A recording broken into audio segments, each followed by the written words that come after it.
ছাত্রছাত্রীবৃন্দ আসসালামু আলাইকুম। কেমন আছো তোমরা? নিশ্চয়ই যে যেখানে আছে ভালো আছো। অনলাইন ক্লাসে তোমাদের স্বাগত জানাচ্ছি। নবম শ্রেণীর ছাত্রছাত্রীবৃন্দকে আমি তোমাদের রসায়ন শিক্ষক মুমতাজ পারভিন। তোমাদের সাথে আমার কোনো আলাপ হয় নাই, যেহেতু এটা নিতে করবে আমি তোমাদের কোনো ক্লাস নিতে পারিনি। তো যেহেতু এখন তোমাদের শ্রেণী অভিজ্ঞতা চলে এসছে, শ্রেণী অভিজ্ঞতার সামনে তোমাদের 21 তারিখ থেকে। তো এটার জন্য আমরা দুটি শ্রেণী অভিজ্ঞতা দুটি সিলেবাস থেকে তোমাদের একটি শর্ট করে সিলেবাস দিয়ে দিয়েছি। শ্রেণী অভিজ্ঞতা সিলেবাস, এটা দ্বিতীয় অধ্যায় পদার্থের অবস্থা আর চতুর্থ অধ্যায় পর্যায় সারণী, এই দুটি অধ্যায় থেকে দুটি প্রশ্ন হবে। সেই প্রশ্নটার উপরেই আলোকপাত করবো আজকে। এই প্রশ্নটা নিয়ে আমরা আলোচনা করব।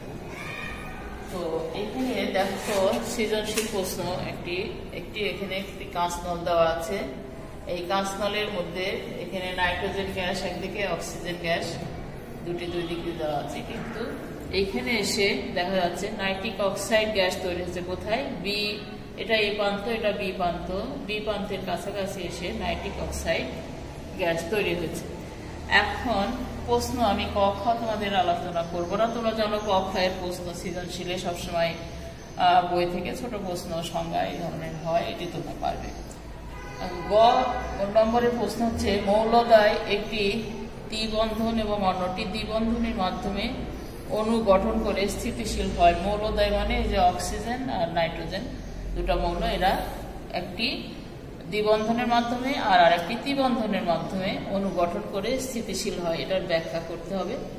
আর ঘ নম্বর আছে উৎপন্ন যৌগ বি প্রান্তের কাছাকাছি, এই যে উৎপন্ন যৌগ অর্থাৎ নাইট্রিক অক্সাইড, এটা বি প্রান্তের কাছাকাছি হওয়ার কারণ, এটা কারণ কি এটি বিশ্লেষণ করতে হবে। তো আমরা গ নম্বর প্রশ্নে যাই যে উদ্দীপকের মৌলদ্বয়ের একটি আমরা দেখছি যে অক্সিজেন আর একটি নাইট্রোজেন গ্যাস। অক্সিজেন দ্বিবন্ধন ও নাইট্রোজেন দ্বিবন্ধনের মাধ্যমে স্থিতিশীল অণু গঠন করে। কারণ আমরা হিসাবে দেখতে পাই অক্সিজেন অণুর গঠন হচ্ছে, অক্সিজেন যদি ইলেকট্রন বিন্যাস করা যায়, অক্সিজেনের পারমাণবিক সংখ্যা হচ্ছে 8, এর ইলেকট্রন বিন্যাস করলে 1:2:2p4, অর্থাৎ দেখা যাচ্ছে শেষ কক্ষপথ কোণটি 80। এখানে 4 আর 2 6টি ইলেকট্রন বিন্যাস থেকে দেখা যায় এর যোজ্যতা স্তর, শেষ স্তর মানে যোজ্যতা স্তরে ইলেকট্রন সংখ্যা 6, তাহলে অষ্টক পূর্ণ হতে হয়। তার 8টা যদি ইলেকট্রন শেষ স্তরে থাকে তাহলে আমরা বলি তাকে অষ্টক এবং স্থিতিশীল অবস্থায়, এবং প্রত্যেকটি মৌলই চাই তার স্থিতিশীল অবস্থায় যেতে, তাই অষ্টক পূর্ণ করতে। তো অষ্টক পূর্ণ হতে তার 2টি ইলেকট্রন কম থাকে, সেই জন্য একটি অক্সিজেন পরমাণু অপর অক্সিজেন পরমাণু এই দুইটা কি করে, 2টি করে ইলেকট্রন শেয়ার করে, দুজনের মধ্যে শেয়ার করে অক্সিজেন অণু গঠন করে। এও একে দেয়, একে দেয়, এইভাবে তারা শেয়ার করে অক্সিজেন অণু গঠন করে। এইভাবে তারা করে, এবং নাইট্রোজেনের ক্ষেত্রেও ঠিক একই রকম, এইভাবে তারা গঠন করে। নাইট্রোজেনের ক্ষেত্রেও তাই, নাইট্রোজেনের ইলেকট্রন বিন্যাস করলেও ঠিক একইভাবে দেখা যাবে যে এই তারা 3টি করে ইলেকট্রন শেয়ারের মাধ্যমে এন ট্রিপল বন্ড এরা গঠন করে। এটা আমরা ঘ নম্বর প্রশ্নের উত্তরে যাই যে ঘ নম্বরে উৎপন্ন যৌগ বি প্রান্তের কাছাকাছি হওয়ার কারণ বিশ্লেষণ করো। উদ্দীপকের উৎপন্ন নাইট্রিক অক্সাইড গ্যাস বি প্রান্তের কাছাকাছি উৎপন্ন হওয়ার কারণ এটা বিশ্লেষণ করলো কিভাবে?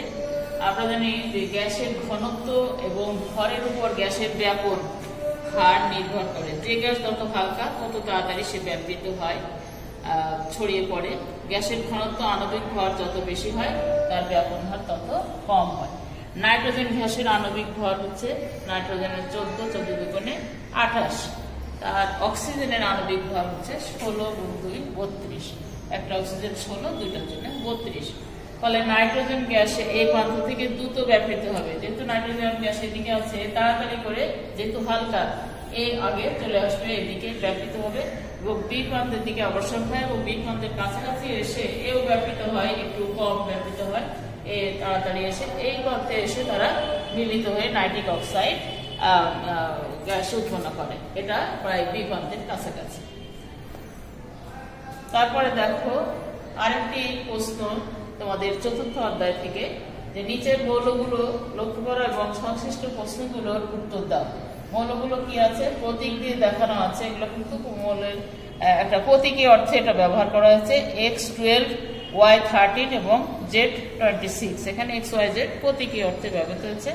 এখানে গ নম্বরে বলছে ইলেকট্রন বিন্যাস করে জেড মৌলটির পর্যায় সারণীতে অবস্থান নির্ণয় করো, ইলেকট্রন বিন্যাস করে। আর ঘ হচ্ছে উদ্দীপকের মৌলগুলোর আকারের ক্রম ব্যাখ্যা করো। তো গ নম্বর প্রশ্নের উত্তরটা যেভাবে লিখতে হবে দেখো, উদ্দীপকে জেড মৌলটির পারমাণবিক সংখ্যা 26 হয়, আমরা জানি 26 পারমাণবিক সংখ্যা কার? Iron, iron Fe। নিচে পর্যায় সারণীতে আয়রনের অবস্থান দেখানো হলো কিভাবে, আমরা ইলেকট্রন বিন্যাস করে দেখতে পারি। ইলেকট্রন বিন্যাস করলে 1s2, 2s2, 2p6, 3s2, 3p6, 3d, 6, 4s2। তাহলে ইলেকট্রন বিন্যাস থেকে দেখা যায় আয়রন মৌলটির সর্বনিম্ন স্তরের ইলেকট্রন বিন্যাস 3d6, 4s2 এবং সর্বশেষ শক্তি স্তর হচ্ছে তার চতুর্থ শক্তি স্তর। তাহলে আয়রন মৌলটি পর্যায় সারণীর চতুর্থ পর্যায়ে সর্বশেষ শক্তি স্তর যা থাকে সেটাই হয় তার পর্যায়, এবং সর্বশেষ শক্তি স্তর যতগুলো ইলেকট্রন থাকে সেটা হলো তার গ্রুপ। এখানে চতুর্থ পর্যায়ে 8 নম্বর গ্রুপে অবস্থিত, এটা বোঝা যাচ্ছে। এখন দেখো ঘ নম্বরের আছে কি, ঘ নম্বরের প্রশ্নটা আমাদের ছিল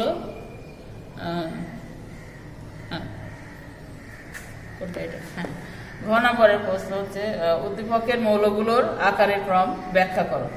ঘ নম্বরের প্রশ্নটা ছিল উদ্দীপকের মৌলগুলোর আকারের ক্রম ব্যাখ্যা করতে হবে, যে আকার কোনটা ছোট কি বড়, এইভাবে ছোট থেকে বড় বা বড় থেকে ছোট দিকে ক্রম ব্যাখ্যা করতে হবে।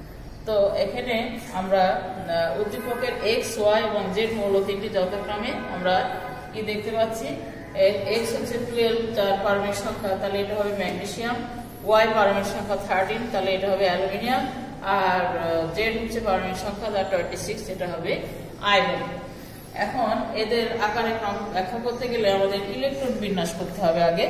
তো ম্যাগনেসিয়াম 12 এর ইলেকট্রন বিন্যাস করলে 1s2, 2s2, 2p6, 3s2।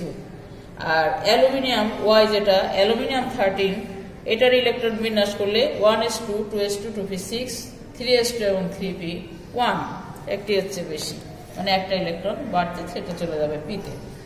Iron 26 এর ইলেকট্রন বিন্যাস 1s2, 2s2, 2p6, 3p6, 3d6 এবং 4s2, এটা। এখন ইলেকট্রন বিন্যাস থেকে দেখা যায় জেড মৌলটা আমরা দেখেছি যে জেড যেটা সেটা চতুর্থ পর্যায়ে, এবং এক্স ওয়াই মৌল এটা হচ্ছে 3 নম্বর, তৃতীয় শক্তি স্তরে আছে, তাহলে এরা তৃতীয় পর্যায়ে অবস্থিত। পর্যায় সারণীর উপর থেকে নিচের দিকে মৌলের আকার ক্রমশ বৃদ্ধি পায়, উপর থেকে যত নিচে যাওয়া যায় গ্রুপে তার আকার বৃদ্ধি পায়, কারণ উপর থেকে নিচে মৌলগুলোর ক্ষেত্রে নতুন স্তর যুক্ত হয় এবং নিউক্লিয়াসের আকর্ষণ হ্রাস পায়। নতুন স্তর যুক্ত হলে সেটা নিউক্লিয়াস থেকে দূরে সরে যায়, সেজন্য নিউক্লিয়াসের আকর্ষণ হ্রাস পায়, সেজন্য আয়রনের আকার হয় বড়। আবার ম্যাগনেসিয়াম, অ্যালুমিনিয়াম মৌল দুটি তৃতীয় পর্যায়ে গ্রুপ 2 এবং গ্রুপ 13 এর মৌল একই পর্যায়ে বাম থেকে যত ডানে যাওয়া যায় মৌলগুলোর আকার হ্রাস পায়, যত বাম থেকে ডানে যাওয়া যাবে পর্যায়ে তার আকার হ্রাস পায়, কারণ বাম থেকে ডানে যত স্তরে একটি করে ইলেকট্রন যুক্ত হয়, কিন্তু নতুন কোন স্তর যুক্ত হয় না। ইলেকট্রন যুক্ত হবে, নতুন স্তর যুক্ত হয় না, ফলে কি হয়, নিউক্লিয়াসের সাথে বহিঃস্থ স্তরের আকর্ষণ বৃদ্ধি পায়। আর আকর্ষণ যদি বৃদ্ধি পায় তাহলে আকার ক্রমশ ছোট হয়ে আসে, অর্থাৎ আকার হ্রাস পায়। সেই হিসেবে অ্যালুমিনিয়ামের আকার ম্যাগনেসিয়াম অপেক্ষা ক্ষুদ্র। অ্যালুমিনিয়াম যেহেতু আরো টানে, ম্যাগনেসিয়ামের চেয়ে আরো বেশি টানে, সেই জন্য এটা অ্যালুমিনিয়ামের আকার ম্যাগনেসিয়াম অপেক্ষা ক্ষুদ্র। সুতরাং মৌল তিনটার আকারের ক্রম কিভাবে, আয়রন প্রথমে হবে, আয়রন সবচেয়ে বড়, তার চেয়ে ছোট ম্যাগনেসিয়াম এবং সবচেয়ে ছোট হবে অ্যালুমিনিয়াম।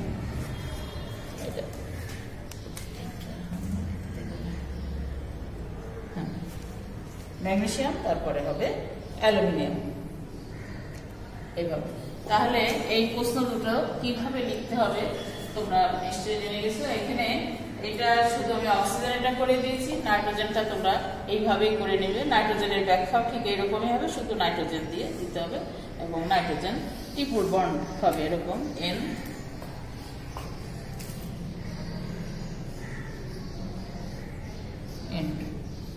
ব্যাখ্যাটা এইভাবে নাইট্রোজেনটাকে দিয়ে দিবে। তো আজকের মতো এখানে, এবং এই প্রশ্ন দুটো তোমরা ভালো করে শিখবে। আশা করি তোমরা পরীক্ষায় এটা আসলে ভালো করতে পারবে। আজকের মতো এখানে রাখি।